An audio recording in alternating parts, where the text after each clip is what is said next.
So there was a lot of conversation in the initial legislation about eliminating tax brackets and shrinking it to maybe 3 or 4 brackets, but the reality is we still have 7. But the difference is those brackets all have lower tax rates, and it takes more income before you get bumped to the next tax bracket.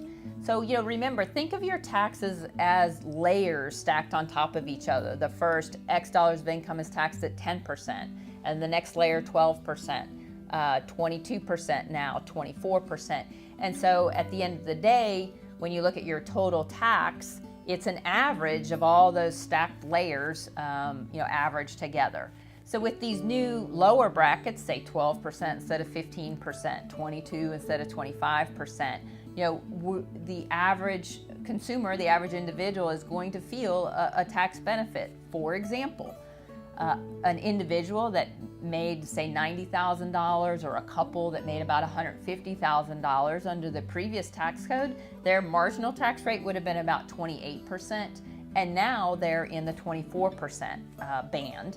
That marginal band goes all the way up to $315,000 for married couples. So it's a much broader base of folks that will qualify for this lower rate.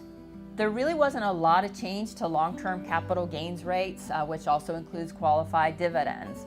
So before they were 0%, 15%, and 20%, depending on which tax bracket you were in.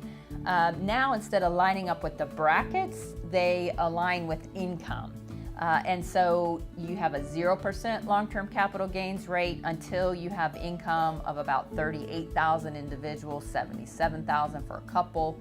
And then really it's not until you're all the way up over $400,000 that you would move into the 20% capital gains rate. So for the vast majority of us, we will continue to have a 15% capital gains rate or perhaps even 0. So one last thing I'll mention is that pesky 3.8% Medicare surtax on net investment income remains.